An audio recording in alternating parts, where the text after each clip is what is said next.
Look, check this out. I want to drop this video real fast. Do not let the devil and his tactics trick you out of your position. Look, I'm riding home. I'm riding home from work, right? Had an easy night at work, and I just got some things on my mind. All right, I'm battling myself in my mind. So I said, you know what? As soon as I get home, I'm going to sit in my truck in my driveway, and I'm going to cry out to God.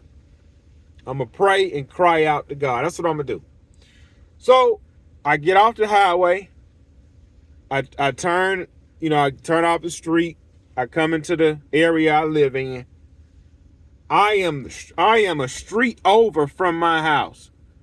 And I'm ready to back my truck in my driveway and cry and turn the lights off and cry out to God. That's my plan. So as I pull into my area where I live, I'm one street over. It's a cop. It's a cop sitting right there. As I'm trying to turn on my street, it's a cop coming. And he's kind of somewhat blocking the road. So I kind of get out his way to go around him to back my truck in. And he hitting the block, about to make his way back to see what's going on. I said, man, this dude better not tell me nothing.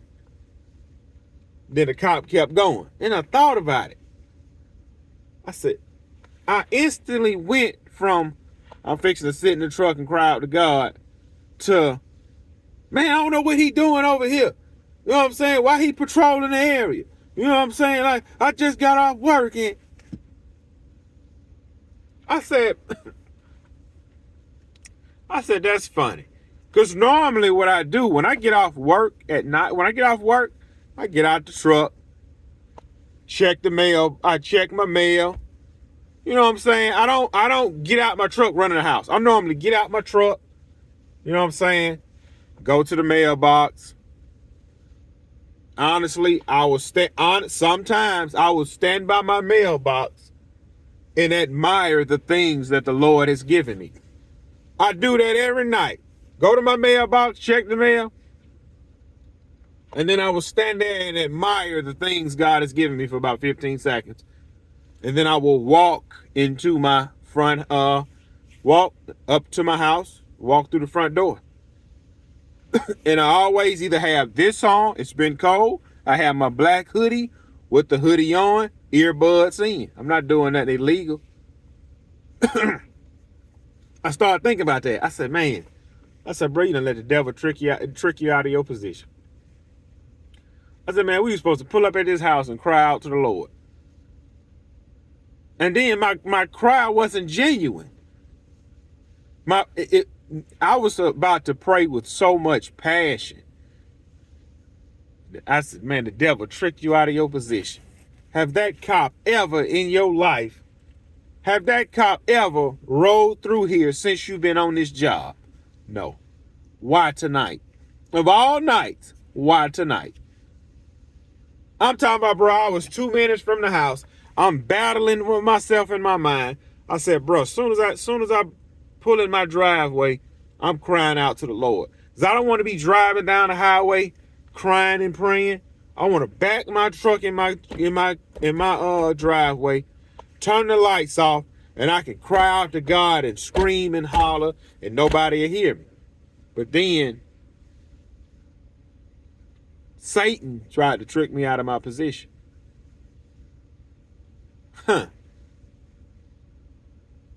That's insane. Satan tried to trick me out of my position. Listen, bro. You know what's funny?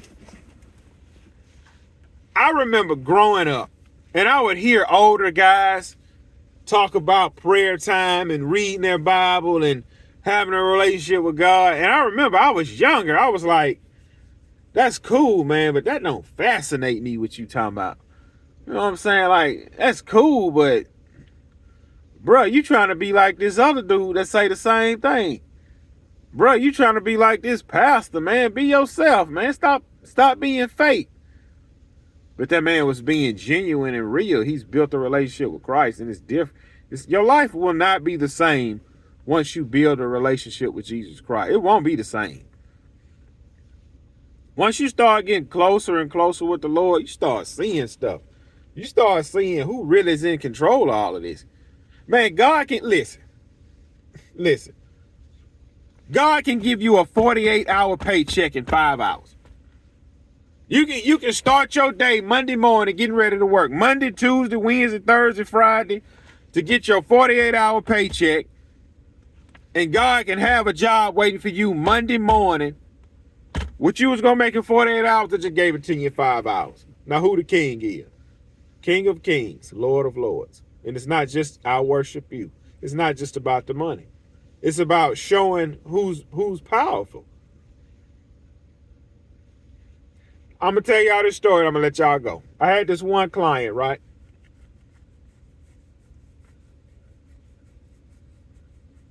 I had this one client. He had connections, right?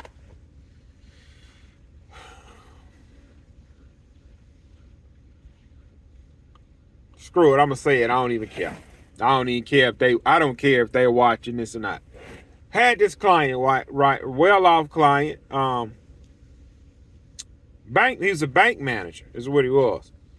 Well, anyway, I referred another guy some work, right? Now, the other guy, I referred some work to a guy I know to the bank manager, okay?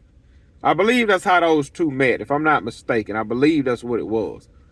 That's exactly what it was, because what it was, let's just call the bank manager Bill, the guy I referred Bob, and Bob's friend Tom. Well, the bank manager wanted to get some work done that I didn't do, but I knew Bob's friend Tom did. And I used to, so I had to call Bob in order to get through to Tom. So I called Bob. I said, hey, Bob, I got this job for Tom. You know, he got the equipment, he can do the job, and I can't do the job.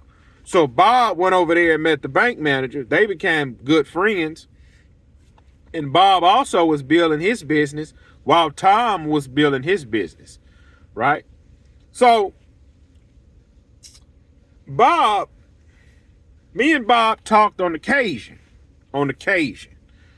So as the years go by, I ain't gonna say years, I say about a year go by.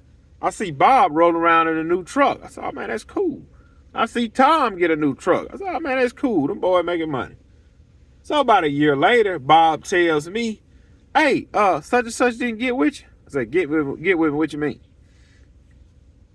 He said, yeah, man, because I never knew what this guy done. Because I didn't care. I'm coming to do my job and I'm gone, long as y'all paying me. So Bob said, yeah, man, the guy you referred to work to, man, he a bank manager. And I'm like, okay, that's cool. Man, he can help you get a loan. I'm saying to myself, bro, my credit good. I don't need no help getting no loan. He said, nah, bro. He like, I started my business. Man, he got me a $50,000 line of credit. That's how I got that truck. And I'm about to buy some land. I said, man. And he got Tom some too. I'm like, golly. And I said to myself, bro, I've been doing work for this dude for about 2-3 years.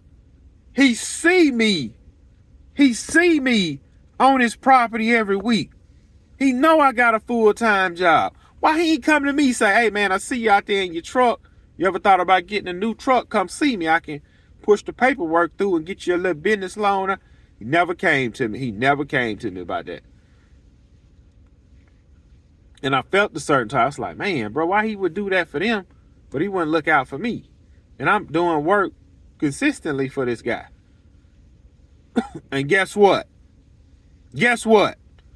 Nobody owes you nothing, Gibson. See, when you don't get it out of the mud, you don't respect it. You don't appreciate it. Ask me where them two guys' trucks at right now. One of them got repossessed. Other guy still got his. I let God open the door for me to get mine. I didn't need a hookup or a handout. See, that guy will never be able to say, yeah, I helped them guys get trucks. You help who get a truck? Who you help get a truck? You help them? You ain't help me. You can't fix your lips to say that. Heck no. If you don't get it out of the mud, you will not appreciate it. And listen, the race is not given to the swift, nor the battle to the strong. Time and chance happened to them all. It was my time. I took a chance, and it was my time. God gave me my opportunity. I don't need the bank manager's recommendations. I don't need the bank manager to sign off on an application. No, I walk in the bank. Yes, I need to get an auto loan. Okay, where's your employment, sir?